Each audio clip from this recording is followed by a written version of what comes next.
tant que membre du collectif des habitants du Bas-Vernay, nous remercions les représentants des candidats aux prochaines élections municipales, ainsi que les habitantes et habitants présents aujourd'hui d'avoir bien voulu répondre à notre invitation.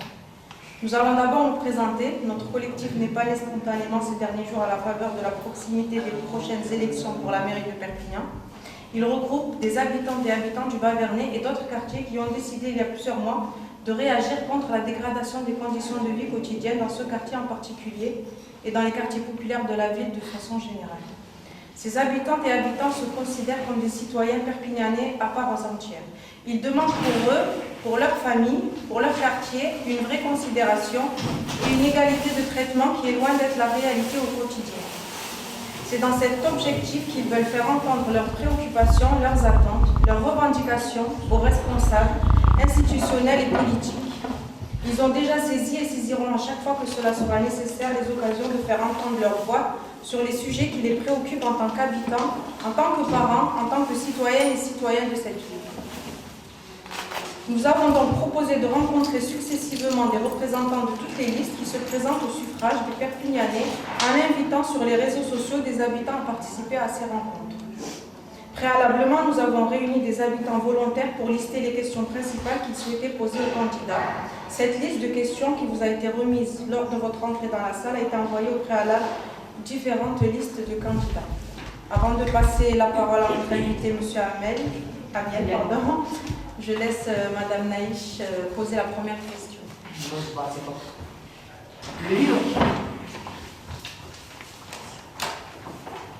Le vivre ensemble dans notre quartier. Des événements récents sont venus rappeler que les tensions importantes existent, qu'insécurité et violence font partie du quotidien de notre quartier. Nous souhaitons qu'un véritable plan concerté avec les habitants soit établi pour lutter à tout. Des moyens de lutte directe contre la délinquance et les incivilités, des moyens ambitieux de prévention. Alors, voilà, déjà merci beaucoup au collectif alors pas de m'avoir invité, mais de nous avoir invité, parce que je suis avec des colistiers que je voudrais vite fait peut-être présenter. Non, ça ira. Il y a Jamila Jmeli. Alors sur la liste, c'est à ton nom de jeune fille. Jamila Benaïssa. Voilà, peut-être dire ce que tu fais. Alors, je suis greffière au tribunal de Perpignan. Je travaille à l'accueil du tribunal et je renseigne les personnes sur toutes les différentes procédures. Karina Alad, je suis secrétaire d'un milieu associatif. Voilà. Allez, et moi je suis comédien. Allez, Kader. chargé de territoire à l'OVH, la ville d'Italie. Frédéric.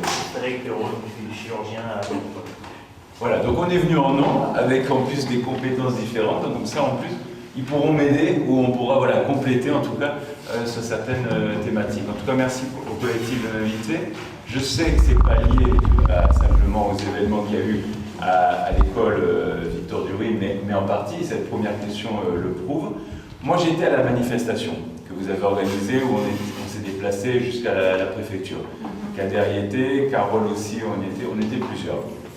Quand on est arrivé, déjà il y avait peu d'élus, il y avait peu de monde aussi, pour se dire les choses clairement. Si on enlevait les manifestants contre la réforme des retraites et les gilets jaunes, qui étaient présents le matin et qui étaient venus en renfort l'après-midi pour cette manifestation, par rapport à la fusillade et aux tirs et à l'insécurité qu'il y a devant l'école Victor Duruy à Peloton. Si on regardait que les habitants, il y avait vraiment peu de monde. Finalement, moi, c'est vraiment mon ressenti. Et j'ai considéré qu'il y avait eu, en plus, peu de monde parce que, à mon avis, on était dans un quartier prioritaire. Je suis persuadé qu'avec les mêmes événements, dans un autre quartier de Perpignan, dans une école d'un quartier plutôt plus bourgeois, plus aisé, plus privilégié, il y aurait eu il y a eu de l'émotion pour ce qui s'est passé au Bas-Vernay. Mais il y en aurait eu davantage si on avait été dans un autre quartier et que finalement, comme c'était dans un quartier prioritaire, dans un quartier populaire du Bas-Vernay, on s'est dit finalement c'est un peu normal parce que c'est dans ce quartier-là, parce que c'est au Bas-Vernay. Donc c'est pour ça que j'ai voulu vraiment apporter d'autant plus mon soutien et que j'en ai reparlé par la suite.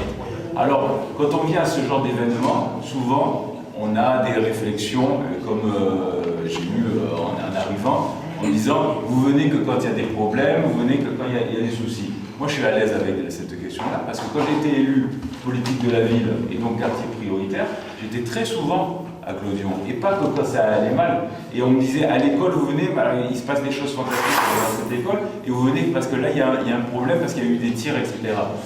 Moi je suis venu quand les petits ont eu le prix pour la propreté, quand ils ont eu le prix du Sénat, j'étais un des rares élus présents. J'étais là quand il y a eu la cérémonie, mais j'étais là même avant pour les voir, pour qu'ils me remettent des sortes de petits cahiers où ils expliquaient ce qui allait, ce qui allait pas pour eux au niveau de la propreté dans le quartier.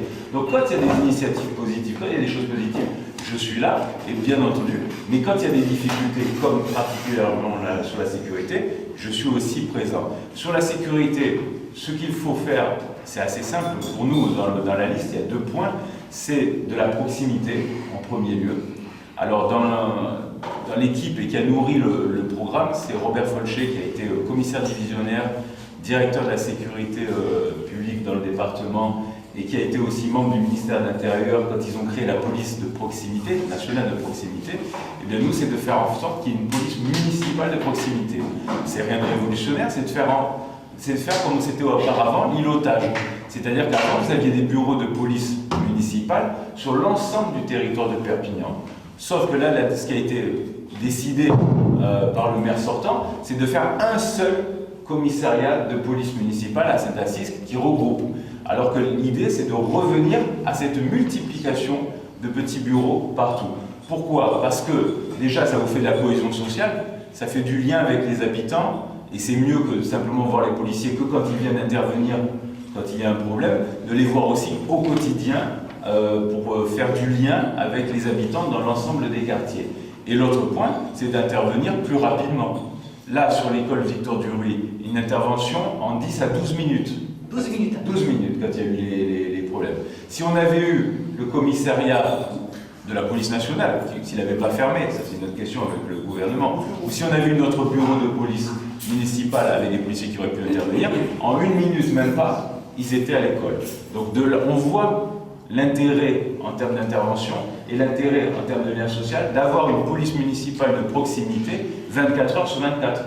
Parce que c'est bien beau de dire qu'on a le plus grand nombre de policiers municipaux par habitant, c'est vrai, mais si on n'organise pas, et si on ne fait pas en sorte que ce soit organisé pour qu'il soit 24 heures sur 24 et également la nuit, c'est quand même dommage.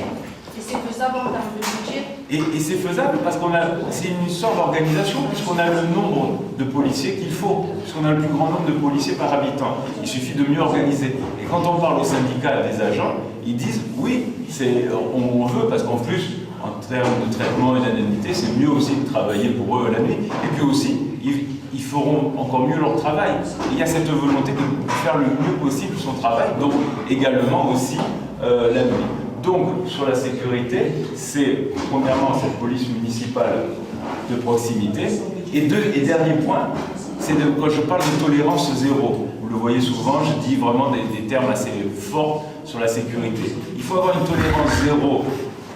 Mais alors, ce qu'on entend partout, tout le monde le dit, tous les candidats, il faut être tolérance zéro avec les voyous. C'est certain, avec ceux qui mettent la panique, il faut la tolérance zéro. Mais il faut aussi être ferme avec les institutionnels. C'est-à-dire qu'il ne faut pas avoir peur de s'affronter au préfet, au procureur, au directeur de la sécurité publique, qui bien souvent sont là simplement pour calmer le jeu, pour acheter la paix sociale, pour faire en sorte qu'il n'y ait pas de vague. Eh bien, il faut dire à ces institutions que là, la ville est ferme également. Donc c'est ferme face aux voyous et ferme aussi face aux institutions qui laissent souvent un petit peu trop faire. Et dernier point, sur la prévention, autant on peut être ferme en termes de sécurité par rapport à ceux qui ont un comportement fautif et délictuel ou même criminel, autant il faut bien entendu aussi donner une chance à ceux qui veulent s'en sortir. C'est bien beau de dire qu'on va être ferme avec les trafiquants de drogue, etc. Si on ne permet pas que les jeunes des quartiers puissent avoir des débouchés en termes d'emploi, en termes d'économie et socialement, ça ne sert à rien. Donc ce qu'on peut faire, et là je vais le présenter la semaine prochaine, on a une personne dans la liste qui n'est pas là, qui est Ali Kebli, et qui a été, alors il est né à Saint-Assisque, dans les HLM Saint-Assisque, dans le quartier. Ça n'a pas été forcément facile, il s'est après inscrit à l'armée. Il a fait 20 ans où il a été moniteur, formateur des commandos militaires. Et donc là, il est en reconversion et il a tout un projet de prévention de la délinquance. C'est-à-dire, on sera ferme. C'est un type qui a un discours très ferme sur la sécurité, mais bien entendu, il faut faire comme on a fait avec moi, comme on a fait avec d'autres, tendre la main à ces jeunes qui sont entre deux, avant qu'ils soient happés par les chefs de clans, les caïds du quartier et les trafiquants de drogue, et donc leur donner une deuxième chance. Et bien entendu, s'ils ne saisissent pas la deuxième chance, on aura bien sûr le volet très ferme en matière de sécurité. Vous appelez quoi La seconde chance, c'est ce qu'il explique, c'est que des jeunes qui s'ennuient, qui n'ont rien à faire dans le quartier, si on leur fait faire des petits travaux, des choses, et qu'on fait bénéficier après, par exemple, ils peuvent avoir des petites formations, des diplômes, notamment lui, il expliquait qu'il avait eu des diplômes de sauveteur, des choses comme ça, parce que dans son centre social, comme il faisait des choses positives, on le récompensait avec des petites formations, avec des aides pour le permis de conduire, pourquoi pas, tout ce genre de choses. Et faire en sorte que les jeunes qui se tiennent bien aient une sorte de récompense par rapport à leur formation professionnelle, par rapport à diverses choses dans ce sens-là. C'est ça qu'on veut faire. C'est de valoriser les jeunes qui veulent s'en sortir et être ferme par rapport à ceux qui mettent la panique dans le quartier. En gros, donc, il faut les intégrer à la société. Parce qu'ils se sentent vraiment exclus. Oui, mais alors après, je ne veux pas avoir le discours angéliste de l'autre côté qui est de dire c'est parce que c'est trop dur, parce que c'est très difficile. Parce qu'après, on a chacun son libre arbitre. C'est ça. Mais il faut quand même qu'ils aient le choix. Et c'est vrai que peut-être aujourd'hui, exactement. Surtout les plus jeunes qui sont dans cette entre-deux. On parlait de l'école Fleury. Moi, quand j'ai vu les enfants qui présentaient leur projet sur la propreté et tout ça, il y a une pureté. Ils faisaient que d'expliquer. Et c'est la photo grande dans le quartier. Ils savent pas qu'il faut pas mettre les papiers ici et ça. Il y a vraiment presque une sorte de pureté, presque naïveté de l'enfant qui après est corrompu par l'environnement, par les difficultés sociales, économiques et aussi sécuritaires. Mais c'est qu'à un moment donné, on a quand même ce libre arbitre d'aller ou pas dans la délinquance, mais il faut aider ces enfants à ne pas faire justement ce pas-là. Et il faut être là, il faut tendre cette main. Et c'est la prévention de la délinquance, excusez-moi, c'est pas que de la fermeté, c'est aussi cette question de tendre la main et de donner une deuxième chance à certains enfants ou jeunes. J'allais dire que c'est pas seulement de la corruption par rapport au quartier, c'est qu'aussi ici on se sent délaissé, les gens se sentent abandonnés. Je sens qu'on va y revenir sur ce sujet. Il faut enlever ce sentiment de délaissement et la peur d'aller au-delà du quartier. Ouais. Parce que quand on est ado, c'est beaucoup plus facile de rester ici, de traîner et de faire des choses que de faire des formations et d'avancer. C'est pour ça que c'est notre rôle, la puissance publique, de permettre à ce qu'il y ait des débouchés, ce qu'il y ait des formations et tout ça. Après, sur le délaissement du quartier, là on parlait que de la sécurité, mais que de la sécurité, qu'il n'y ait plus de bureaux de police, c'est une partie quand même d'abandon du quartier. Mais on verra qu'il y en a beaucoup d'autres. Et donc, quand on voit, par exemple, le gouvernement actuel qui n'a pas qualifié un seul quartier de Perpignan dit de reconquête républicaine. En fait, c'est les quartiers où ils mettent davantage de moyens en matière de police nationale pour la sécurité. On a 9 quartiers prioritaires villes, 3 quartiers de renouvellement urbain, donc dans des quartiers où il y a le plus de difficultés en France, et pourtant, il y a eu 3 vagues de qualification de ces quartiers de reconquête républicaine, et bien Perpignan en a eu 0. Parce qu'il y a toujours ce sentiment, ce déni, de dire mais non, c'est pas si grave à Perpignan, tout va pas trop mal à Perpignan, on n'est pas comme les autres. Et que pour la carrière de beaucoup d'institutionnels, il vaut mieux ne pas faire de vagues, il vaut mieux dire que tout va bien et passer comme ça. C'est ça voilà, c'est pour ça que je disais qu'il fallait être ferme des deux côtés, face aux voyous, mais aussi aux institutionnels. On passe au second point. Ouais. La famille et la jeunesse. Notre quartier est un quartier jeune démographiquement. Cela mérite un investissement des institutions et des services publics qui soient à la hauteur, ce qui n'est pas forcément le cas. Nous repérons plusieurs domaines où l'action publique doit être développée. De vrais moyens pour un accompagnement socio-éducatif à des éducateurs diplômés à l'attention des jeunes adolescents et jeunes adultes en termes de scolarité, formation, d'accès à l'emploi. Des places suffisantes pour l'accueil des jeunes enfants en crèche pour résorber une liste d'attente importante. Un accompagnement des parents pour les soutenir face aux difficultés qu'ils rencontrent dans leur activité éducative. Alors, ça reprend un petit peu la fin de l'idée que j'avais sur la prévention de la délinquance, parce que je ne dissocie pas totalement les deux. Je pense que c'est une question aussi de sécurité et de tranquillité qu'il y ait cette politique de prévention de la délinquance. Et donc, vous l'avez compris, pour moi, c'est de dire, si vous voulez avoir votre chance, la collectivité est là pour vous donner votre chance. Des formations, des stages, des choses comme ça, tout ce qui peut être bon, on doit le donner aux jeunes qui veulent vraiment s'en sortir, évidemment. Et c'est quelque chose, ça c'est comme l'îlotage, c'est comme les bureaux de police municipale, comme je vous disais tout à l'heure, c'est pas quelque chose que j'invente, c'est pas quelque chose de révolutionnaire, c'est de revenir à quelque chose qui existait auparavant et qu'on a abandonné. Et c'est de revenir à ce lien qu'il y a avec la population et avec la collectivité. Ça peut être dans la police, on le disait tout à l'heure, le fait de mettre des bureaux de police dans l'ensemble des quartiers, c'est pas simplement pour intervenir, pour faire la sécurité, pour imposer la sécurité, c'est ce lien qu'il y a entre les policiers et les habitants, et de cohésion sociale, qui est important, mais c'est bon aussi avec tout l'ensemble des autres services, et notamment aussi en matière d'animation sociale et d'éducation et de formation de la jeunesse. Donc c'est vrai qu'il faut retrouver davantage de moyens, mais encore une fois, je pense qu'il y a une époque pas si lointaine où on avait encore toute cette présence administrative sur le territoire. Sur les crèches, ça n'est pas qu'un problème de quartier prioritaire. C'est un problème qu'on rencontre dans l'ensemble de la ville, avec des difficultés, même peut-être davantage sur les places de crèche, dans des quartiers qui ne sont pas du tout des quartiers prioritaires, où il y a des quartiers plus aisés, où il y a vraiment encore plus de difficultés finalement sur la question des places de crèche. Après se pose la question des personnes, comme de faire l'association entre des territoires où il y a plus de chômage et moins de chômage, et de prise en compte des personnes qui peuvent garder leurs enfants ou pas leurs enfants. Je pense à ça parce que je pense au problème avec les cantines scolaires, où souvent si vous ne travaillez pas, on considère que vous n'êtes pas prioritaire pour les cantines scolaires. Ce qui est quand même assez aberrant parce que ça enfonce les personnes à ne pas aller chercher finalement un travail parce qu'elles n'auront pas la possibilité et le temps, puisqu'on les enferme dans ce côté de rester à la maison, quoi. Et donc ça pose un vrai problème. Mais là aussi, c'est pas qu'une question de quartier prioritaire, c'est aussi sur l'ensemble de Perpignan. Et je crois qu'il y a autre chose, je ne me souviens plus. Il y avait la jeunesse. C'est ça, mais justement, l'accompagnement pour les parents aussi. Parce qu'il y a beaucoup de parents qui sont perdus dans le quartier par rapport à leurs adolescents. Ils ne savent pas quoi faire. Ben, ça, je pense que ça, c'est lié encore à la sécurité et à la prévention de la délinquance. C'est-à-dire que quand on aura remis la main là-dessus, c'est de la fermeté, c'est du retour de l'ordre républicain. L'ordre républicain, ça va dans les deux sens.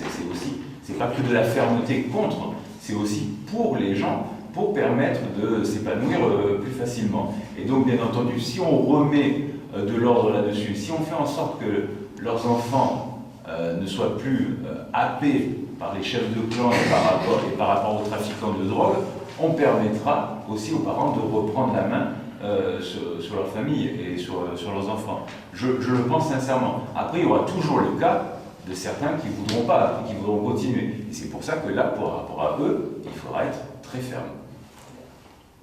L'emploi, troisième point. L'absence de perspective d'emploi pour nombre d'habitants, et notamment pour les jeunes générations, est à l'origine de bien des maux qui connaissent nos quartiers. Si ce n'est pas la compétence première de la mairie, il nous semble de sa responsabilité de coordonner les efforts publics et privés pour développer la formation, l'emploi, la création d'entreprises dans nos quartiers. Sur l'emploi, vous allez dire je fais une obsession avec la sécurité, mais sur l'emploi et sur la délinquance et le trafic de drogue. Sur l'emploi, je vais vous raconter une anecdote. J'étais à la préfecture, c'était pas avec ce préfet-là, c'était avec un précédent. Il y a les services de la cohésion sociale qui expliquent, parce qu'on parlait du trafic de drogue et notamment qu'il y avait des points de deal dans certains quartiers, que ça posait des problèmes. Et les services de la cohésion sociale disent oui, mais enfin, on ne peut pas trop aller contre le trafic de drogue parce que ça fait vivre énormément de familles. Et donc là, vous avez l'aveu d'échec complet de l'État et de la puissance publique en général, pas que de l'État, mais aussi des collectivités collectivités territoriales. C'est-à-dire qu'on n'arrive pas à fournir des emplois, du travail, de l'activité économique, donc il vaut mieux laisser faire ça, parce que sinon on ne sait pas comment ça pourrait... alors, parce que socialement, on aura encore plus de gens dans la misère, et parce qu'en plus ça peut exploser, du coup, encore plus.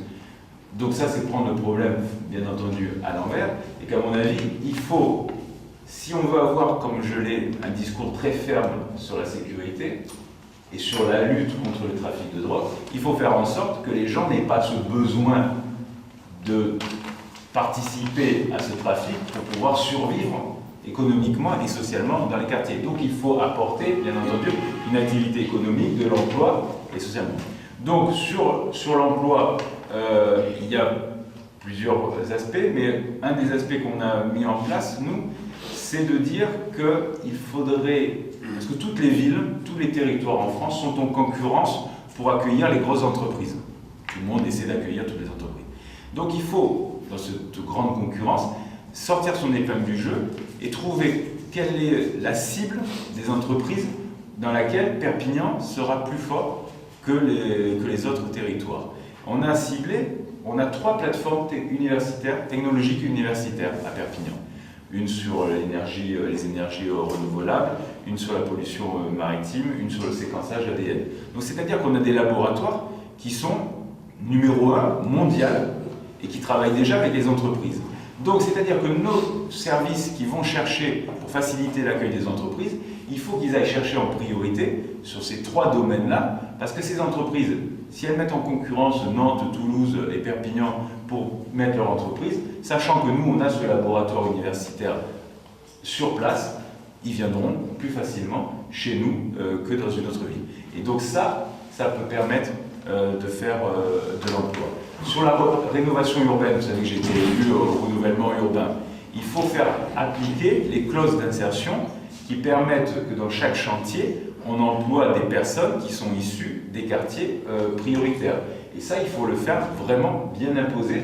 Il y a 200 millions d'euros d'investissement public sur 3 quartiers de Perpignan, donc il y a énormément de... c'est pas que des travaux, mais il y a une grande partie de travaux qui peut être effectuée du coup avec des entreprises, avec des personnes issues de ces quartiers.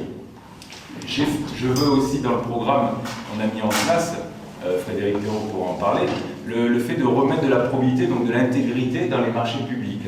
C'est-à-dire de faire en sorte de faciliter l'accès de toutes les entreprises locales, mais pas que quelques entreprises locales, du bâtiment dans les marchés publics de la ville. Et ça, moi je suis avocat de formation, on a des moyens légaux pour permettre à ce que ce soit des entreprises locales et que des entreprises locales qui aient le marché, sans qu'il y ait de la sous-traitance, sans que ce soit des grosses entreprises. Et ça aussi, ça permettra d'avoir des emplois ici. Ça ne sera pas une entreprise espagnole qui va venir, ça ne sera pas une grosse entreprise qui va faire la sous-traitance, qui va vous prendre quelques emplois de temps en temps. Ça sera des entreprises locales avec des emplois locaux à l'année. Et ça aussi, ça peut permettre de développer l'économie et l'emploi localement et dans les quartiers. Si j'ai une question, j'aimerais revenir en fait, est-ce que vous trouvez normal qu'aujourd'hui, il faut qu'on crée des clauses pour permettre aux gens du quartier d'être embauchés à l'emploi? Oui. Je trouve ça totalement aberrant. Ici, la population, c'est la population à part entière, c'est comme les gens d'autres quartiers. Comme pour le magasin. C'est incroyable qu'il faut créer une clause pour permettre à ces gens de travailler. Alors moi je suis considéré comme un républicain universaliste, donc vous voyez, il faut pas faire de quotas, il ne faut pas faire ce genre de choses. Mais après je suis très pragmatique aussi. C'est-à-dire que parfois, si on ne pousse pas, on n'arrive pas à obtenir certaines choses. Si on ne force pas un petit peu la main. Je prends un exemple. Moi je suis sur l'universalisme, donc je veux dire, il ne devrait pas y avoir de différence. On ne devrait pas faire des quotas pour un homme, un quota pour une femme, etc. Sauf que si on ne l'avait pas fait sur la parité par rapport notamment aux élections, aujourd'hui vous avez un homme, non mais en tout cas vous avez une moitié d'élus qui sont des femmes, alors qu'à une époque vous aviez, pas si loin, on prend une élection pas si lointaine, fin des années 90 à Perpignan, la première femme sur la liste d'un des candidats, qui était un des plus principaux candidats, elle était 13e ou 15e même. Donc il n'y avait pas de femmes avant 15e. Donc avec la parité, un homme, une femme, une femme, on a forcé, c'était pas très républicain, c'était pas très universaliste, mais on a forcé avec un quota pour avoir la parité. Sur l'emploi, si on doit forcer parfois la main pour qu'il y ait des emplois qui soient créés dans les quartiers, c'est ce qu'on a fait aussi avec les autres franches, je ne suis pas défavorable à ça. De temps en temps, il faut être pragmatique et faire en sorte que ça fonctionne. Et pour que ça fonctionne, pour qu'il y ait des emplois, ben, s'il faut qu'il y ait ce pourcentage de clauses d'insertion, moi je suis favorable. Mais est-ce que ça garantira que ça va bien se passer s'ils ont été forcés à embaucher? Ben, ils sont enfin, forcés. C'est-à-dire que l'entreprise doit mettre un pourcentage de personnes qui sont issues du quartier. Ça passera bien parce que on peut trouver toujours des personnes. Moi, il y a plus de gens qui sont quand même, il y a plus de jeunes qui sont au chômage et qui sont vraiment en demande et qui ont la formation pour, que de jeunes qui n'ont aucune formation et qui ne peuvent pas aller dans ces métiers-là. Donc moi je suis plutôt positif. Simplement, il peut y avoir de temps en temps une sorte de discrimination quand même à l'embauche et que parfois, ça peut quand même servir à aller contre ça, à ce phénomène-là. Au moins pour l'instant.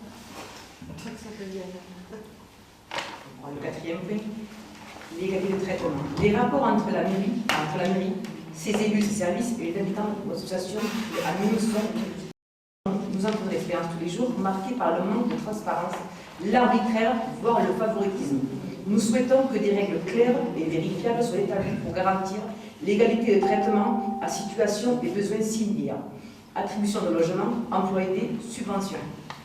Alors, j'ai mis 3 axes, on a mis avec l'équipe 3 axes de campagne. Il y avait la pacification, c'était la sécurité, il y avait le progrès, c'était l'innovation en matière de bien vivre et d'emploi, et au milieu, on a mis la probité. La probité, c'est l'intégrité, la transparence, c'est la lutte contre le copinage, et c'est même plus loin, on a expliqué que ce copinage, ce mode de fonctionnement, ça s'apparentait à de la corruption. C'est pas de la corruption comme dans certains pays, des mallettes d'argent qui passent, mais c'est que même rendre un service parce qu'on connaît quelqu'un qui connaît quelqu'un et tout ça, c'est une sorte de corruption. Et c'est ça qu'on veut arrêter.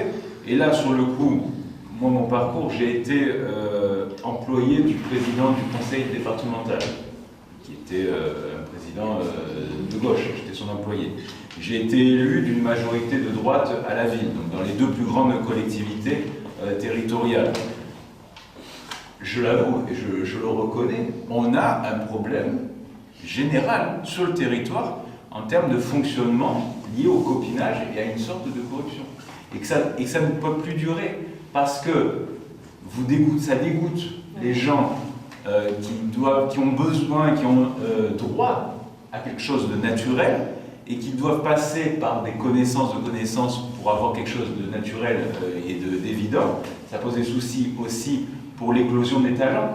Vous êtes un entrepreneur, vous voulez créer votre entreprise, vous savez qu'il y a ce mode de fonctionnement un peu de copinage pour l'attribution de marché ou pour l'attribution ou pour faire évoluer votre commerce. Ça peut vous couper les jambes dans votre évolution future. Un jeune qui veut travailler, s'il doit faire ça, quelqu'un qui veut un appartement. Donc tout ça fait qu'il faut qu'on lutte contre ce mode de fonctionnement qui, encore une fois, je m'englobe dedans, on est tous englobés dedans. C'est-à-dire qu'on est trop imprégnés de cette façon de faire sur l'ensemble du territoire. C'est pas que la ville, c'est de l'ensemble du département où on est trop lié à ça avec le copinage. Et donc on a mis des mesures concrètes là-dessus. Et la principale, celle qui est assez révolutionnaire, et je pense qu'on est la seule équipe en France à le proposer, et on sera la seule équipe en place à le faire, c'est de supprimer le cabinet du maire. Supprimer le cabinet du maire, en fait, c'est des gens que vous avez dans les mairies, pas qu'à Perpignan, hein, dans toutes les mairies, dans les conseils départementaux, dans les conseils régionaux, autour de l'exécutif, donc autour du président ou autour du maire, vous avez des employés, des gens qui sont contractuels de la collectivité, qui sont payés simplement pour faire de la politique, pour préparer la prochaine élection. Et donc, ça fait en sorte que l'ensemble de l'administration est un peu soumise à une sorte de pression politique au-dessus. Parce que vous avez des gens qui sont dans l'administration, des fonctionnaires, mais il y a un directeur de cabinet, il y a ou un chef de cabinet qui va leur dire c'est très bien de faire ça, mais il faut le faire surtout à ce quartier-là parce qu'on a besoin pour l'élection ou faire ci et ça. Et moi, en supprimant le cabinet du maire, je fais en sorte que vous ayez le champ administratif, les fonctionnaires, qui soit autonome, indépendant, et le champ politique avec les élus qui sont simplement là pour donner les impulsions, pour donner les grandes orientations politiques au mandat. Mais on séparera bien les deux, et du coup vous aurez une administration beaucoup plus libre et beaucoup plus indépendante, donc il y aura beaucoup moins ce problème de probité, et en plus, je suis persuadé que les agents administratifs, quand ils auront retrouvé cette liberté d'action et cette neutralité d'action, cette indépendance, seront en plus beaucoup plus efficaces dans leur travail. Parce que sans la pression politicienne, là je dis même pas politique, politicienne, parce que politique, il y aura des impulsions, mais sans la pression politicienne, ils pourront mieux faire leur travail et plus efficacement à mon avis. Voilà. Alors juste, la suppression du cabinet du maire, c'est 250 000 € d'économie. En plus, on fera une économie de 250 000 € et qu'on a prévu d'affecter directement celle du cabinet du maire, pardon, sur le sport amateur. Voilà. Et la baisse des indemnités des élus qu'on a prévue, c'est 250 000 € aussi. Et on a prévu de l'affecter sur les associations qui seront en charge pour les personnes en situation de handicap. D'accord. Donc 500 000 €, c'est seulement d'Anti, c'est bien ça? C'est sur chaque année. Chaque année? C'est Frédéric qui s'en est occupé, mais qui parle, mais qui va il peut le dire, sur le demi-million d'euros d'économie sur le... Parce que, alors Frédéric Perrault, je ne l'ai pas présenté, il est chirurgien, il a été élu aux finances publiques et au budget dans une ville en banlieue lyonnaise, il s'est installé à Perpignan, et aujourd'hui, donc tout ce qu'on propose, tout ce qu'on fait, c'est passer au filtre très strict de Frédéric pour la suppression du cabinet. Le copinage, oui, je vois bien comment ça fonctionne ici. Bon, il y en a un peu à Lyon, pas du même niveau.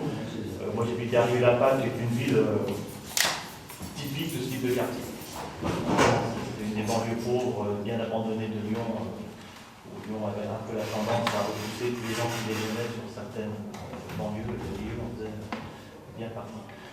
Effectivement, enfin, les cabinets du maire, c'est, comme disait Olivier, c'est un organe politique payé par la ville, qui n'a qu'un seul objectif, c'est de gérer la future élection de l'élu en place.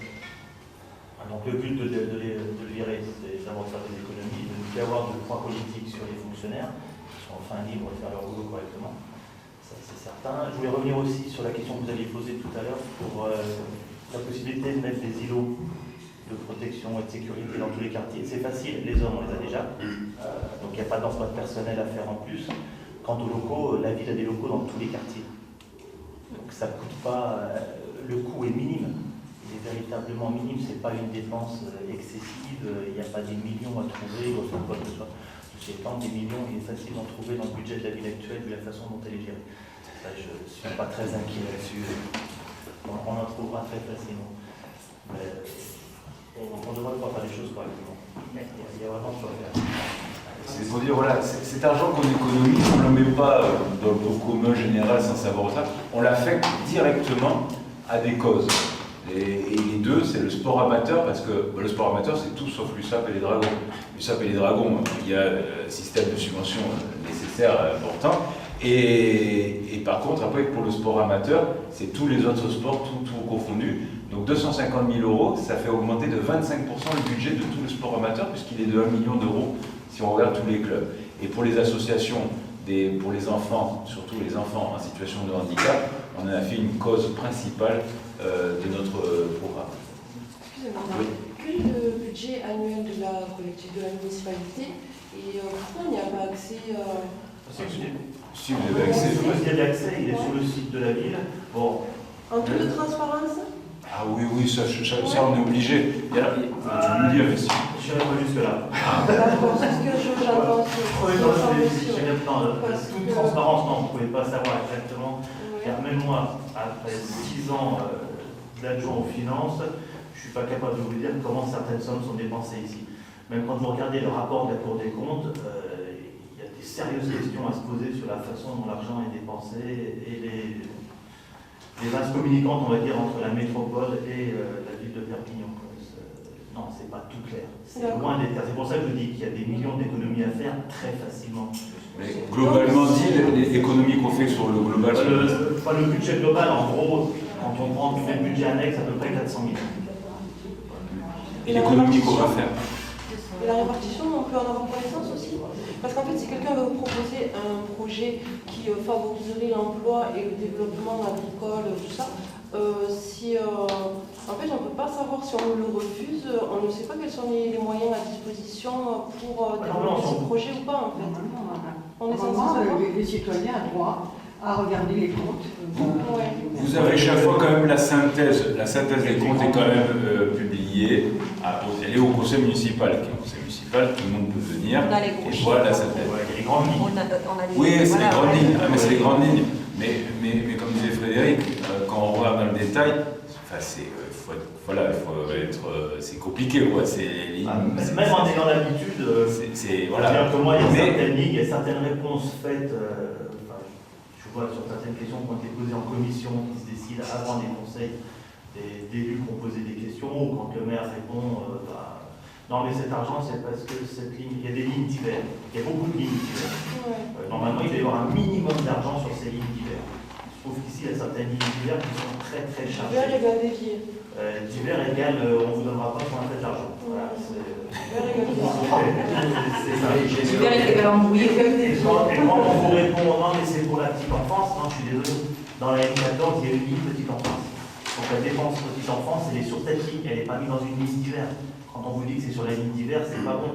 Quand on rapporte la Cour des comptes, vous dit oui, non, mais il y a presque 1 million d'euros de factures qui auraient été payées par la métro et par la ville.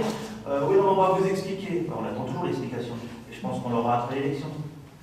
Mais il y a de l'argent qui est payé, on ne sait pas où, comment, pour qui.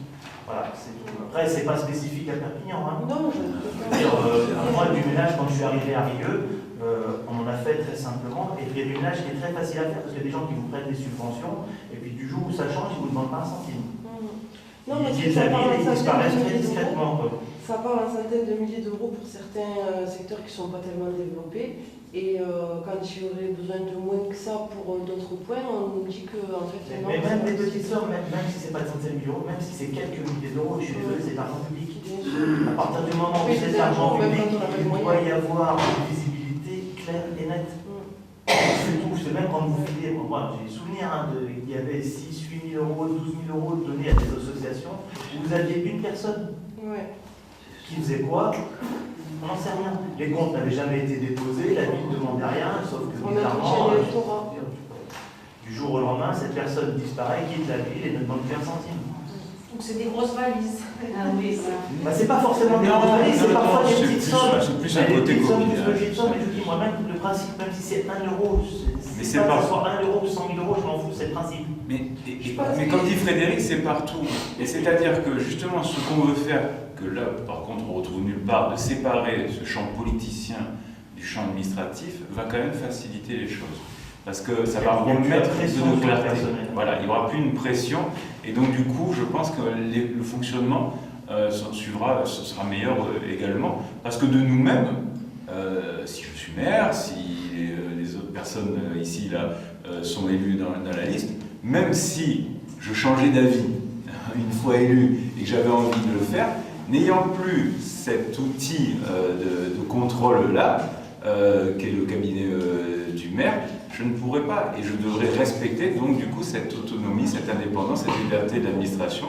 Et donc ça facilitera beaucoup de choses, à mon avis. Je pense qu'on devrait avoir connaissance quand même de ce budget-là, parce qu'il y a plein de porteurs de projets, que ce soit création de crèches ou autre, qui seraient bénéfiques à la ville, et qu'au moins on sache si les moyens sont là ou pas. Alors après, je pense qu'il y a peut-être un défaut de communication institutionnelle, mais je ne suis pas aussi, je vais pas aussi loin de vous, je ne pense pas que c'est de cacher totalement, mais après d'une manière générale toutes les collectivités c'est vrai qu'elles vous balancent les chiffres globalement comme ça parce que c'est plus simple après, mais après rien n'empêche normalement de bien d'avoir les documents et de surveiller, de lire et de savoir exactement ce qui est fait avec votre argent, parce que c'est votre argent, l'argent public. Voilà.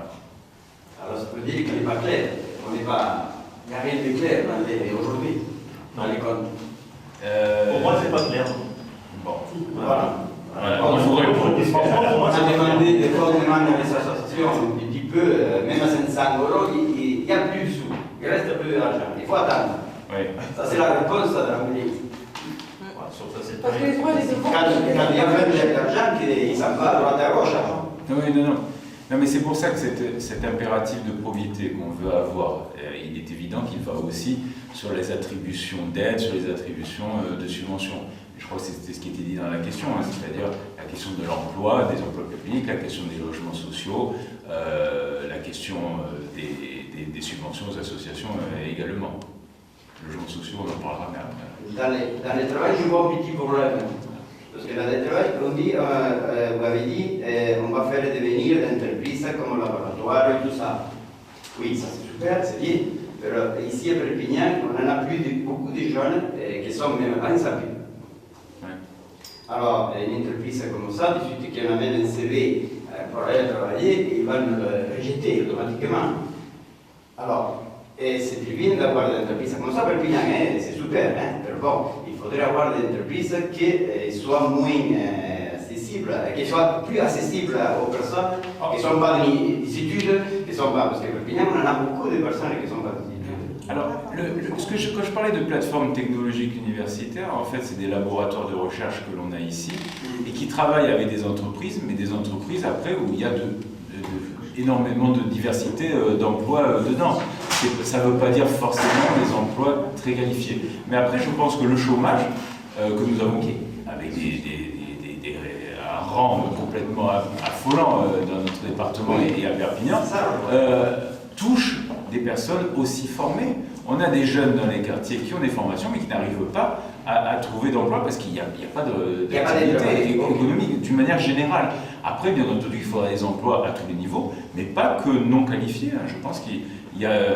On peut faire le tour des jeunes, beaucoup de jeunes, ils passent par l'université, ils passent par des formations et ils ne trouvent pas d'emploi après ici, à Perpignan. Ils sont obligés de partir. Et donc, voilà, soit ils sont obligés de partir, soit ils restent là et ça soit ils sont obligés à rentrer dans la mafia, dans des petites drogues, petits pour se gagner. C'est ce que je disais mais c'est ce que je disais tout à l'heure par rapport à cette réflexion que j'avais eue d'un responsable, d'un représentant de l'État, c'est-à-dire qu'il disait mais ça fait vivre des familles. D'un côté, c'était pas faux ce qu'il disait, c'était pas faux, mais je veux dire, mais c'était quand même un aveu d'échec qu'on doit combattre. Et c'est de dire, il faut des emplois, bien sûr, légaux, pour des jeunes et des gens qui ont les formations en plus, et qui attendent que ça, et qui sont au chômage et qui attendent que ça.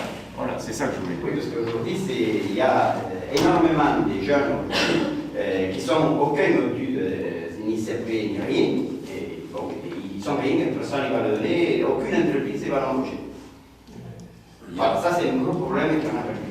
Il va avec non, il n'y a pas d'études, il n'y a pas d'ancienneté, de rien, voilà, c'est fini. Après, c'est aussi pour ça qu'on disait qu'il fallait aider sur la formation, et sur tout ce qui était formation, et même, ne serait-ce qu'une, qui paraît simple, mais le permis. D'abord le permis. Vous n'avez aucune formation à côté, mais vous n'avez pas votre permis, c'est cuit. C'est-à-dire que si vous ne pouvez même pas aller sur des coopératives agricoles qui peuvent vous employer sur des travaux, eh bien, il vous faut au moins, la base, au moins, c'est le permis. Voilà, et donc, c'est l'avenir. Le retour d'une vraie aide et généralisée du permis pour les jeunes qui le méritent, c'est-à-dire, encore une fois, c'est-à-dire de le faire pour ceux dans les quartiers qui veulent s'en sortir et qui le méritent, c'est la base, parce que si vous n'avez pas le permis, il y a certains étudiants qui demandent à être au permis, alors ils demandent qu'ils soient inscrits à Pôle emploi pour accéder à l'aide. Oui. Mais il y a certains étudiants qui sont dedans dans les études, ils ne peuvent pas travailler et il n'y a pas une aide qui permet à ces jeunes à faire le permis. Et en plus de ça, moi je trouve que les étudiants, ils n'ont pas assez d'aide pour faire leurs études correctement. Parce qu'il y a certains étudiants qui sont forcés à travailler à côté. Alors ils laissent un peu perdre un peu les études et suivre le chemin de travail. En plus de ça, ils vont prendre la place aux jeunes s'ils ont besoin de travailler, ils vont prendre leur place. Et en plus de ça, ils n'ont pas assez de temps pour faire leurs études correctement. Alors, ces deux problèmes... Alors ça, c'est pas une compétence ville, hein, tout ce qui est bourse pour les étudiants, on peut être boursier. C'est pas nouveau aussi que suivant... Et la bourse, elle est vraiment... Non, mais suivant... si les parents ils sont pas derrière, oui, ils n'arrivent pas. Après, ils vont lâcher. Après, ils vont partir vers la délinquance et voilà, ils vont lâcher. Après, il y a toujours eu... Ils ne vont pas continuer. Vous savez, il y a toujours eu des étudiants qui ont eu besoin de travailler à côté pour financer leurs études et d'autres qui n'avaient pas cette difficulté-là. Et il y a le système des bourses quand même en France qui compense tant bien que mal ce système. Mais par contre, sur le permis, les villes peuvent elles-mêmes abonder et donner un peu plus de subventionnement. Et donc ça aussi, il faut par contre le faire. Je suis persuadé que la ville doit participer à ça, mais elle doit le faire, et ça je peux reprendre l'exemple de la ville où tu étais arrivé là-bas, où les villes, les jeunes, quand ils faisaient un souci, soit ils acceptaient d'aller faire quelques travaux d'intérêt général, soit on leur retirait certaines aides municipales et de la ville, et notamment l'aide au permis de conduire, qu'on pouvait enlever. Donc c'est de valoriser le jeune qui veut vraiment s'en sortir, qui ne met pas la panique dans le quartier et avec le reste de la collectivité. Il y a toujours des barrières que le bloc... Oui, mais là c'est l'inverse. Là, on tend une main. On tend la main. Parce qu'il y a certaines études qui ont besoin d'avoir le temps suffisamment large pour apprendre. Parce que le jeune, il ne peut pas apprendre et travailler à côté. Hein, ça dépend de oui. Ça dépend des études. Mais la question... Il n'y a pas assez de... Mais là, c'est une question... C'est l'État. C'est quand même les bourses. C'est l'État. Mais vous êtes là pour passer de bourse. Nous, on peut rien faire. Nous, à notre niveau ville, le permis déjà, certaines aides comme ça peuvent faciliter quand même les choses. Et je pense que ça sera la base pour nous. Je pense que la mobilité, l'enfant, le jeune qui a le permis, déjà il s'en sortira quand même un peu plus facilement dans la vie. C'est-à-dire que c'est sûr, c'est pas la ville qui va pouvoir faire une bourse étudiante pour l'élève, mais si on lui permet d'avoir le permis, on lui permet d'avoir déjà plus d'emplois différents et de pouvoir continuer son cursus universitaire. Pour le permis, on avait mis en place une bourse, en fait, la ville donnait 500 € et en échange, les jeunes faisaient 10 heures. Alors oui, c'était 10 heures de participation pour aider des associations, etc. C'est très bien ça. Toujours positif et valoriser le acte. C'est pas ici. C'est pas ici. C'est ce qu'on peut mettre en place. Très bien, ça c'est on passe au 5e point, après on fera les questions ouvertes, d'accord? D'accord. La participation citoyenne. Solliciter notre point de vue ou accepter de répondre à nos questions une fois de temps en temps ne nous satisfait pas. La prise en compte de façon régulière de nos avis, points de vue et propositions que nous souhaitons de même que nous souhaitons être informés des suites données aux promesses et engagements pris. Un dispositif public de participation citoyenne doit impérativement être mis en place pour que notre parole compte. Alors, certains me connaissent, quand j'étais avec la politique de la ville, et notamment pour le quartier du Bas-Vernay, on organisait de la co-construction, c'était plus que de la concertation, c'était de co-construire certains projets avec vous dans le quartier, et on l'a fait dans le plan de renouvellement urbain et dans les questions de politique de la ville. C'est-à-dire que par exemple, sur les conseils citoyens qu'il y avait à Perpignan, même si ils sont de moins en moins utilisés, de moins en moins actifs, on faisait en sorte... Je vous coupe, au contraire. Au contraire, c'est la celui ici. C'est nous, c'est les habitants qui l'ont repris en voilà.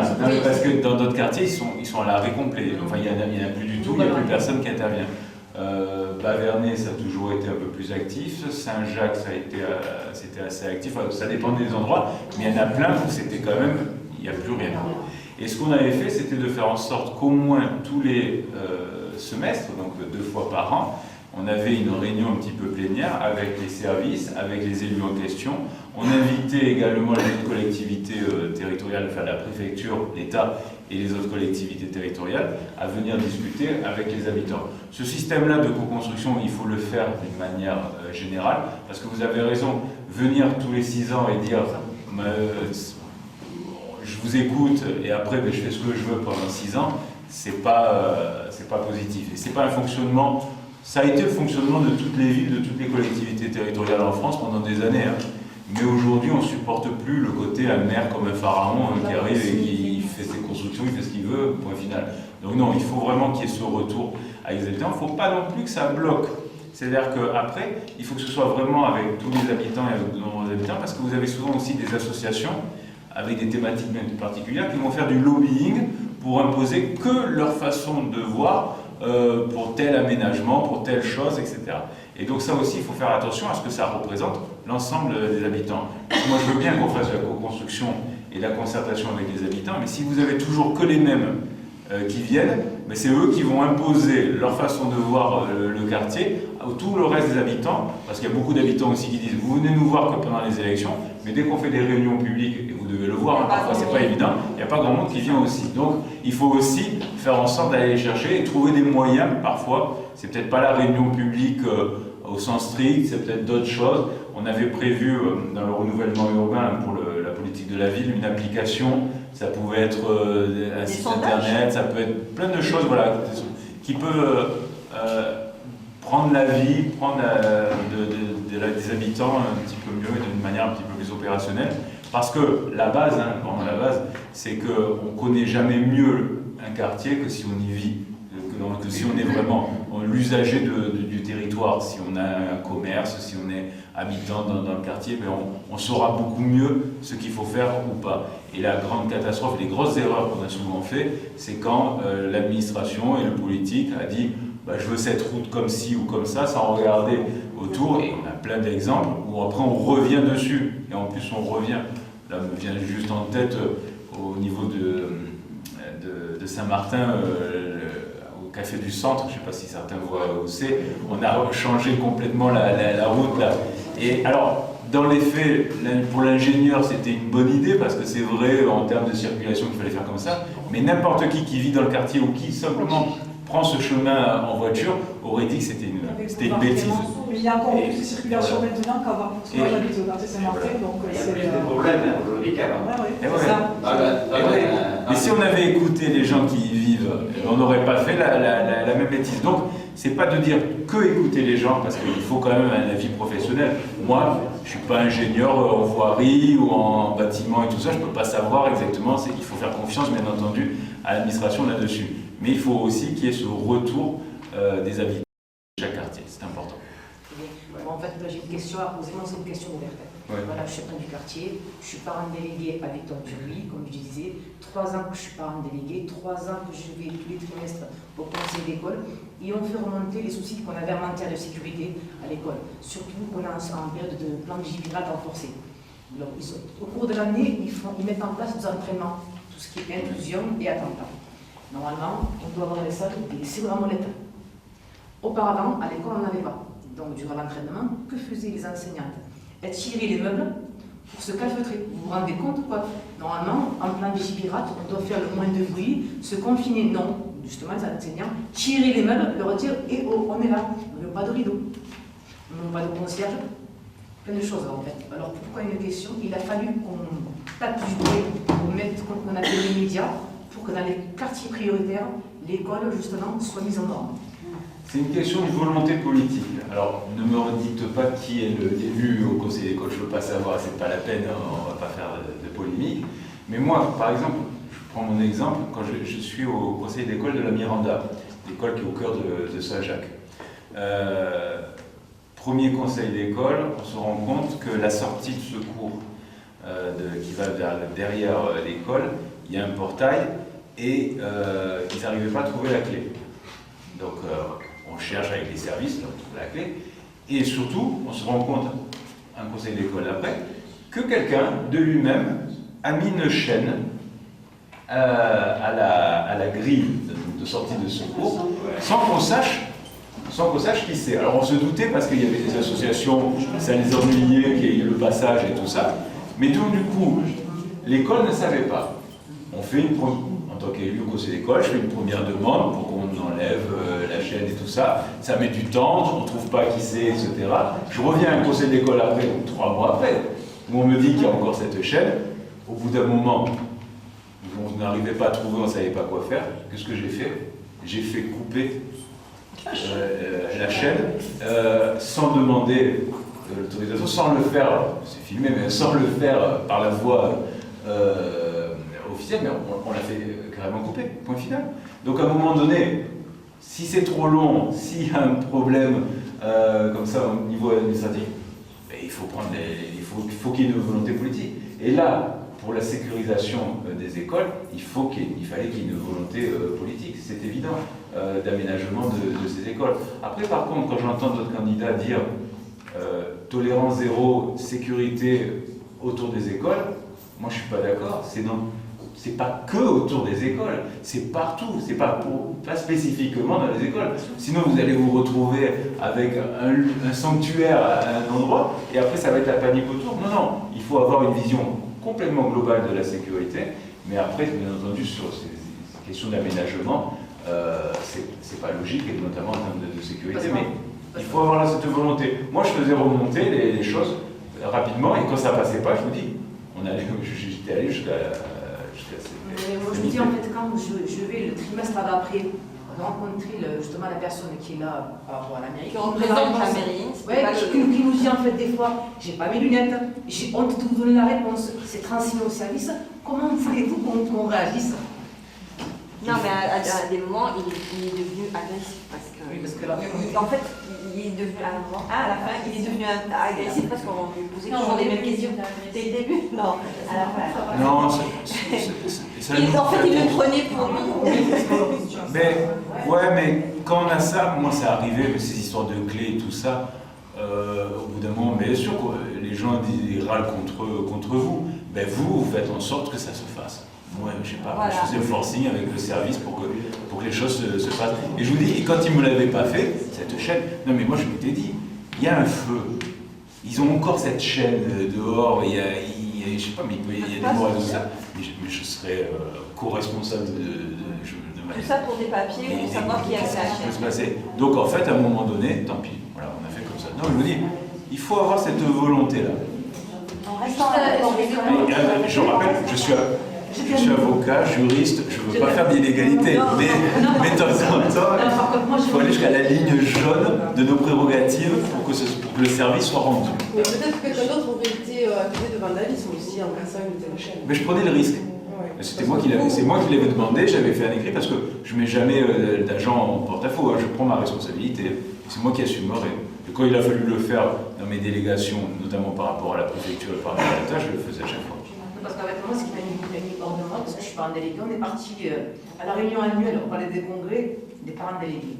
Ils nous ont mis en place là un magnifique film vidéo avec les écoles de Perpignan. Comme par hasard, aucune école du quartier nord. Alors, ils nous expliquent comme quoi sur la ville, 133 concierges. Mais pourquoi on n'aurait pas eu aujourd'hui? C'est ça qu'on pose. Pourquoi on n'aurait pas eu? Pourquoi d'autres quartiers auraient la faculté, la possibilité d'avoir plein de choses et nous non? Si, on a eu une réponse. Ah, madame. Au bout de combien de temps? Non, on a eu une réponse. Ce qu'elle avait demandé, madame. Vous voulez que oui, je sais. Donc, juste avant de passer aux questions du public, j'aimerais que M. Amiel conclue avec un bref. Écoutez, ces grandes idées, ces grands points. Je pense que vous l'avez compris, la sécurité, la probité, le progrès en matière de bien vivre, de mieux vivre, on a la végétalisation, le stationnement pour en parler, le transport, l'emploi, c'est évident sur l'économie. Et après, peut-être, hier j'ai présenté la liste, donc vous avez quelques membres ici. Ce qui est intéressant, c'est que je pense qu'on représente vraiment le renouvellement. On a 44 ans d'âge moyen sur la liste, et à part moi, on est 55 ans sur la liste, à part moi, personne n'a un mandat électif. Personne n'a un mandat. On n'a pas de parti politique et on n'a pas de gens avec de mandat électoral, à part moi. Donc je pense qu'on a vraiment cette liberté d'action, cette sincérité aussi dans la démarche. qu'on ne trouve peut-être pas toujours ailleurs. Donc c'est pour ça qu'on se présente à vous. Et puis après, dans ce quartier, le Bas-Vernay, je sais que beaucoup connaissent mon action et savent de quoi je suis capable ou pas, en tout cas, de faire pour le quartier. Moi, j'ai une petite question à poser. J'ai habité pendant plus de 30 ans à Saint-Jacques. Ouais. Donc, j'ai connu tout le clientélisme et la corruption qu'il y a pu y avoir avec les Alduy, avec Pujol. Vous faites partie de quand même de la liste et surtout de l'équipe de M. Pujol. Quand vous entendez parler, je me demande, il y a un peu de schizophrénie là, parce que quand même, comment vous êtes arrivé à tenir 6 ans en ayant le discours que vous tenez auprès d'une équipe qui quand même ne sent pas très bon. Alors moi j'aurais éclaté, hein. Au bout de 2 ans j'aurais pété les plombs. Et je serais partie en disant je ne peux plus.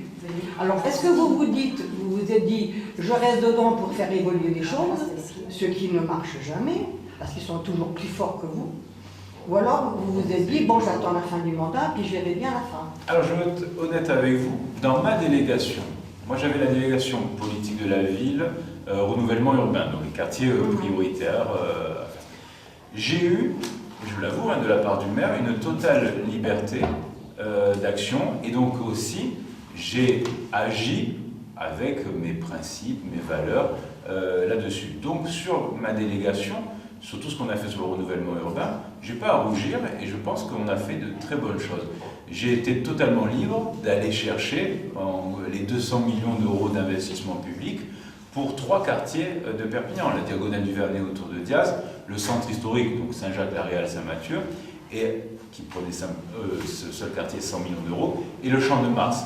Donc, quand il a fallu agir aussi sur les autres quartiers, j'ai pu le faire comme je l'entendais. Donc, j'ai pas eu de problème là-dessus. Après, quand je vous parle d'un mode de fonctionnement général lié sur le copinage, c'est que c'est pas forcément des choses illégales. Il n'y a pas forcément une illégalité à dire je te mets en relation avec un tel, etc. etc. C'est du copinage. Mais moi, je considère qu'à un moment donné, on ne peut plus aller dans ce sens-là. Et quand ça m'a déplu, quand il y a des choses qui ne m'allaient pas, j'en suis parti. On prend l'exemple de l'office public d'HLM. J'étais administrateur. Quand ça a pris un autre tournant, avec une autre direction, j'ai démissionné de mes fonctions et je n'y suis pas resté. Donc je veux dire, et là je n'ai pas voulu cautionner des choses. Quand je n'ai pas voulu cautionner certaines choses, je n'y étais plus.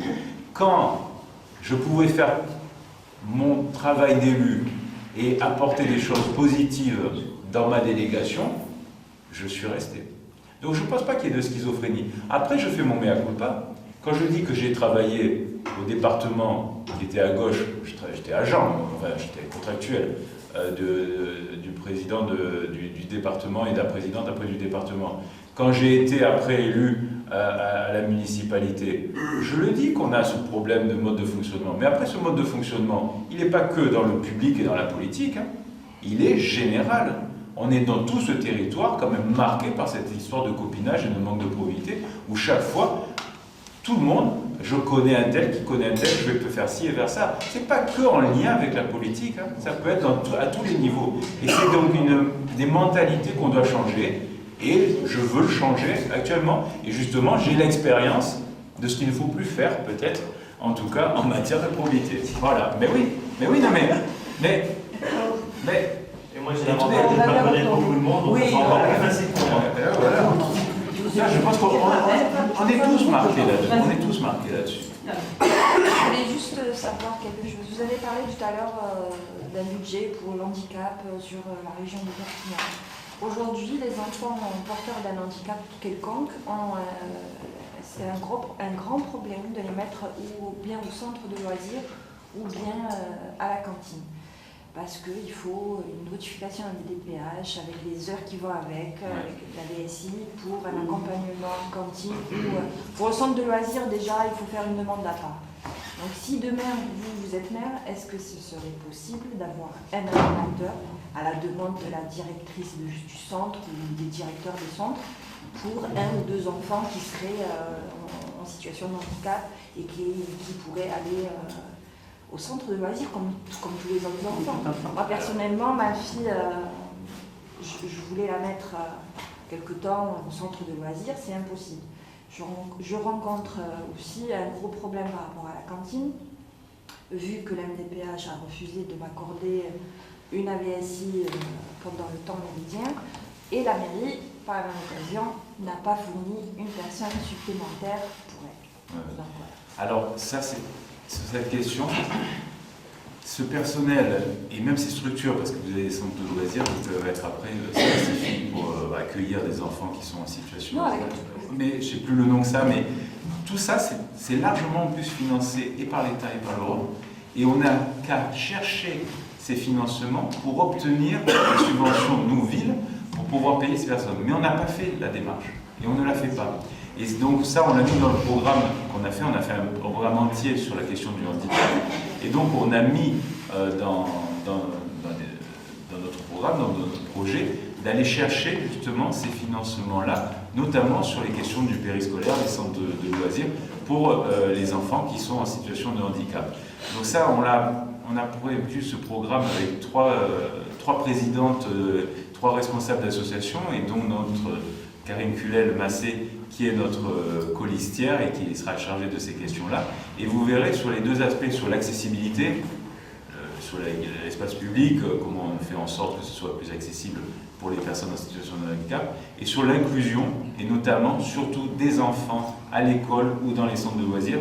On a tout ça, et c'est simplement d'aller chercher ce financement qui existe et qu'on ne cherche pas à Perpignan, malheureusement, et aussi de compléter l'aide de la MDPH par rapport au fait que vous avez une aide pour certains moyens dans les écoles, d'accessibilité ou de matériel, mais le petit matériel n'est pas pris en compte de pas mal d'handicaps, les casques pour certains malentendants, certains livres spécifiques, tout ce genre de choses n'est pas pris en compte. Et ça, c'est de mettre, avec le financement qu'on a dégagé, un complément pour le petit matériel dans les écoles pour les enfants en situation de handicap. Il faut toujours faire des demandes, monter des dossiers, envoyer à la MDPH, attendre. Ouais, mais là, c'est la ville qui le fera. Oui. Là, c'est la ville. Pour l'instant, la ville fera le lien et on peut avoir du poids pour imposer, dans telle école, on a besoin de ce genre de choses, donc on va le financer nous-mêmes, de toute manière. Parce que pour l'instant, les parents qui ont des enfants en situation de handicap ne sont pas dans le sentiment que leurs enfants sont inclus dans l'école. Au contraire.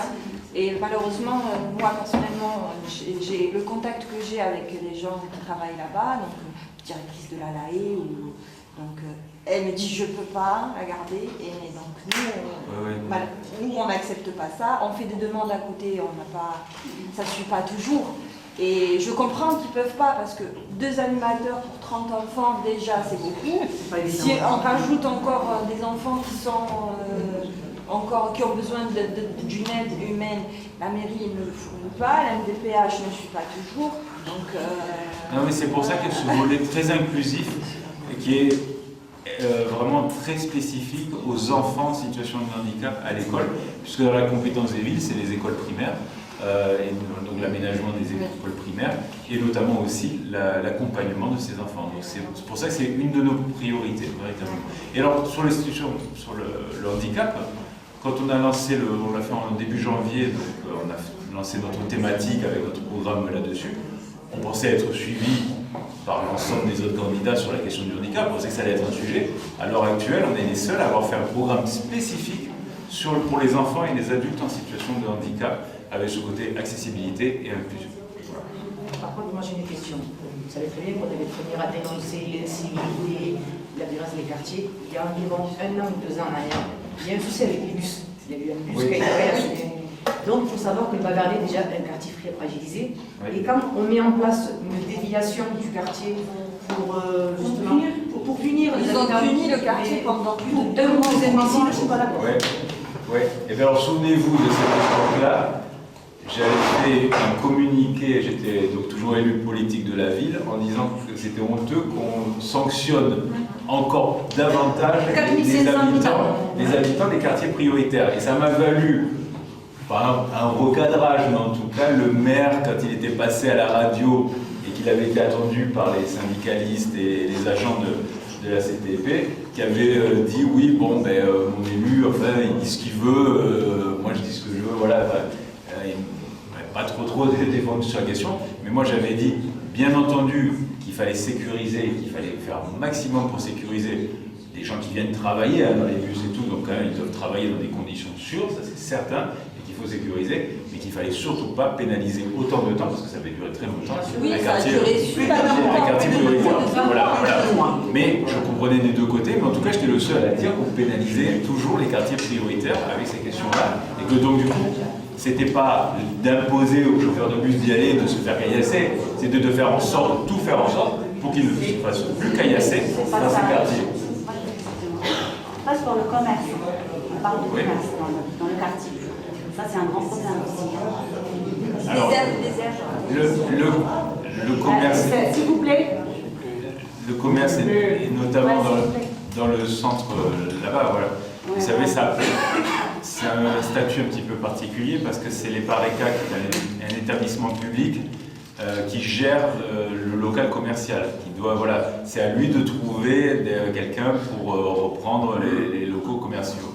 Et donc, ils le font comme ils peuvent. Beaucoup de gens ne veulent pas forcément installer de commerce dans les quartiers prioritaires, alors qu'il y a quand même pourtant pas mal de facilités en termes de renouvellement urbain. Mais les PARECA fait ce qu'il peut pour occuper. Il y a eu quand même un problème, c'est qu'à un moment donné, il y avait un commerçant, mais il avait un souci avec les PARECA, parce qu'à un moment donné, il ne payait pas, je crois. Il y a une association qui l'a repris. Après, il y a eu l'association l'Acacia, qui en avait un autre à Elne, qui en a ici. Voilà. Mais là, je sais qu'il y a plusieurs projets de toute manière sur la table de les PARECA. C'est un projet comme Acacia. Moi, franchement, on est contre. C'était de mémoire, c'était deux projets de type supérette qui étaient prévus. Supérette, moi j'ai entendu parler que c'est le même projet que Acacia. Oui, alors c'est pas la peine parce que. Oui, exactement. Déjà j'étais contre, moi vous savez, j'avais au moins 5 000 c'est les PARECA qui doivent décider, qui décident de ça. Mais ils demandent l'avis de la ville quand même. Hein, donc on va donner notre avis, bien entendu, pour que ça aille dans le bon sens. La ville, c'est-à-dire les habitants. On demande d'avoir aux élus et les habitants. Comme on revient à ce qu'on disait tout à l'heure, il faut le faire en co-construction, c'est ça. Mais aussi, il faut savoir que le loyer est vachement excessif. 2 500 € par mois pour un quartier prioritaire, c'est énorme. Oui, c'est grand. C'est grand, hein. Vous voyez ce que j'allais dire. C'est quand même très grand. Et encore, c'est toujours en dessous du prix du marché, hein, quand c'est les PARECA. C'est très cher par rapport au quartier. Mais bien sûr, ça qu'on veut dire par là. Cette année, c'est dur. Ça, c'est aussi une histoire de volonté politique. Vous êtes maire, vous allez voir les PARECA et vous leur dites qu'il faut faire un effort. Mais le problème, c'est que ça a été financé avec de l'argent du renouvellement urbain, assez cher, donc ils essaient de retrouver un minimum quand même. Mais si c'est trop cher. Pourtant, il y a des candidats. Hein. Je sais qu'il y a des candidats sur la table, c'est que ça doit. S'il y a des candidats pour venir, c'est qu'il y a quand même du commerce à faire et que ça, économiquement, ça doit être quand même un peu viable. En espérant que si ça ouvre, il y aura. Et que ça reste surtout. Ça reste et qu'il y aura des personnes qui travailleront, qui prennent des personnes du quartier pour travailler. Parce que quand Acacia a ouvert, non, ils n'ont pas pris les gens du quartier, même si pas mal de personnes avaient posé de bénévoles du quartier. Voilà. Moi j'ai une question que je pose à tous les candidats parce que c'est un sujet qui me préoccupe, c'est la propreté dans la ville. Le manque de containers, le manque de passage des ramassages d'ordures, les déjections canines, tout ça. Alors là aussi, un côté sécurité. Manque de toilettes publiques, pardon. Oui, je pense qu'il faut être très ferme aussi par rapport à ceux qui salissent et donc il faut quand même sanctionner, notamment dans les crottes de chien, voilà, sanctionner là-dessus. On a un problème global de propreté et c'est un problème d'organisation là aussi. C'est un petit peu comme je disais par rapport à la police. C'est qu'on a réorganisé par petites cellules dans le quartier. Et là, c'est l'inverse de ce qu'on aurait dû faire avec la police. C'est que depuis qu'on a décentralisé comme ça fonctionne beaucoup moins bien parce qu'ils ne peuvent pas retourner, remettre de l'eau dans la machine, tout ça. Et donc, il faut réorganiser totalement parce qu'ils le font le travail. Mais il faut faire en sorte que ce soit mieux organisé dans le service de propreté. Sur les ramassages des ordures, on a fait des économies de bout de chandelle en enlevant certaines rotations. Et ça aussi, il faudra y revenir là-dessus pour qu'il y ait un meilleur service. Et après, dans le quartier en particulier, il y a la question du territoire entre la régie de quartier, la roseraie, et des services de la ville. Et que souvent, parfois, quand vous êtes à la frontière entre deux, vous ne savez pas si vous dépendez du service propreté de la ville ou de la régie de quartier, et qu'il peut y avoir des endroits où ce n'est pas forcément aussi bien fait que ça pourrait être fait, parce qu'il y a toujours ce doute, ce flou, parce que vous êtes dans un quartier un peu particulier, puisque vous êtes avec la propreté via la régie de la roseraie, qui le fait bien, mais on ne sait pas qui fait quoi. Et ça, c'est une histoire aussi d'organisation. Voilà. Moi, par contre, j'ai une question. Quand moi j'ai posé la question aux élus, ils m'ont dit en fait que c'était Veolia qui s'en occupait. Alors Veolia prétexte comme quoi, quand ils viennent, il y a des voitures qui gênent. Moi, j'habite la rue du Galadon. Devant on a deux conteneurs, il n'y a absolument aucun. Pour les conteneurs, j'étais sur la d'accord. Voilà, conteneurs, c'est ce que j'ai compris. Alors pour les conteneurs qui sont enterrés, ils viennent pas des fois de un mois. On m'a dit que c'était la voiture. C'est pas vrai. Parce que moi j'habitais auparavant au-dessus de la roseraie. Donc j'ai dû signaler. La loi du concierge, elle est à côté. On a filmé. J'ai fait un mois, ils ne sont pas venus. On a envoyé des mails à répétition. Personne. Alors une question, est-ce que c'est pas mieux de revenir à l'ancien modèle où c'était la camion belle qui venait tous les soirs? Ah, c'est alors. Non, parce que les conteneurs enterrés et regroupés, c'est quand même un plus pour un quartier. Vous n'avez pas des poubelles partout. Mais voilà, c'est-à-dire qu'après, il faut le voir avec le contrat, et comme on le fait avec l'agglomération, c'est avec l'agglomération et l'enlèvement des ordures, il faut qu'il y ait plus de rotation, ça c'est certain, il faut qu'il y ait plus. C'est-à-dire que je peux comprendre qu'on ait plus simplement nos propres conteneurs et tout ça, parce que c'était peut-être plus anarchique, ça posait d'autres soucis, et que c'est quand même une amélioration d'avoir ces conteneurs, mais il faut qu'il y ait le nombre de rotations suffisant, bien entendu, pour que le service soit rendu. Et ce que l'on entend là, c'est pas qu'ici, c'est-à-dire beaucoup de quartiers où on peut entendre ça. Mais c'est même pas un problème comme ça, c'est un problème de famille. Même si on fait une rotation, c'est très bien ces conteneurs enfermés dans certains endroits. Mais ici, les familles qui ont 4 enfants, ou 3 ou 4, jamais on a des ballots de plastique pour les ordures de 20 kilos, enfin de 20 litres. On a bu 50 litres, 60 litres. Ça ne rentre jamais dans les petits conteneurs. Donc il faut réfléchir. Il ne faut pas se dire c'est joli ou c'est pas joli. Il faut se dire qu'est-ce qu'elle demande pour les ordures.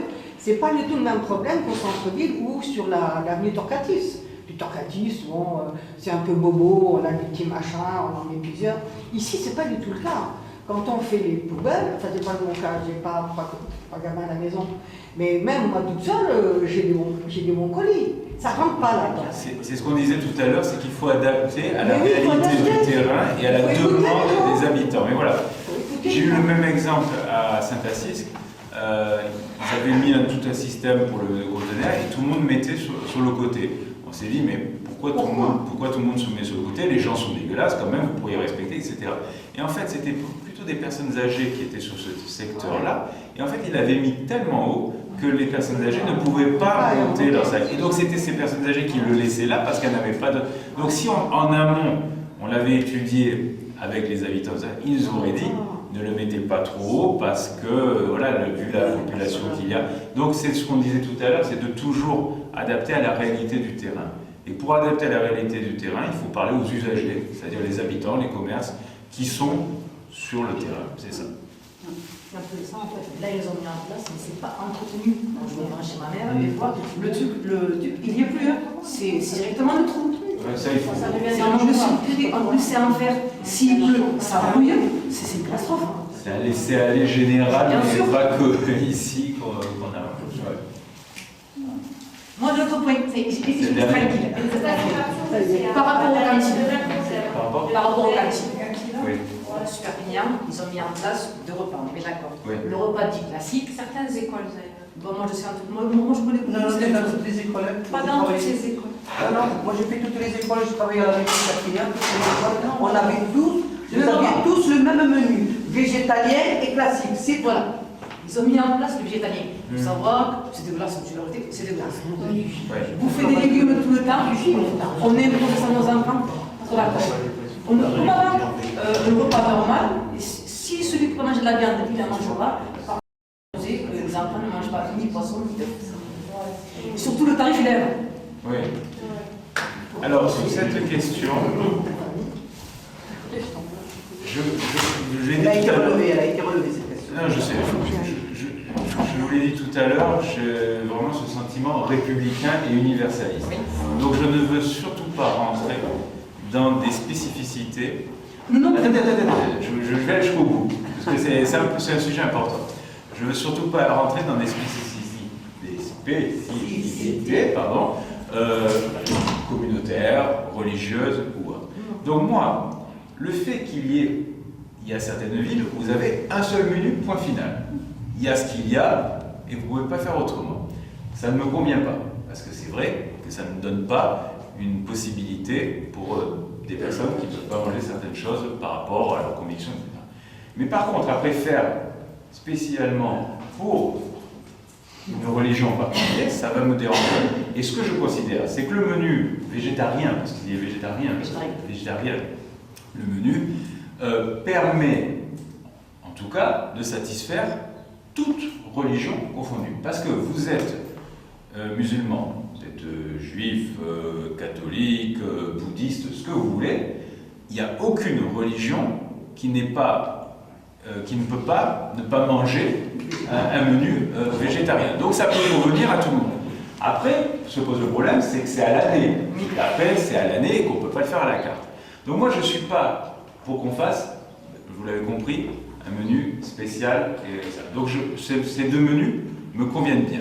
Par contre, sur une question qui est plus générale, qui n'est pas liée au communautarisme, qui n'est pas liée à la religion, qui est liée au gaspillage alimentaire, il y a une possibilité, et ça on l'a mis nous dans le programme, à Saint-Étienne, ils l'ont fait, vous avez une application, et les parents d'élèves, la veille, et les élèves, quand ils sont au collège, parce qu'ils sont plus grands, donc ils savent un peu ce qu'ils veulent, ils disent, il y a le menu à peu près qu'il va y avoir le lendemain, et ils disent, moi ça j'aime pas ça, moi ça je veux pas, etc. Donc ils peuvent dire aussi par rapport à leur conviction, ou par rapport à leur goût, tout simplement.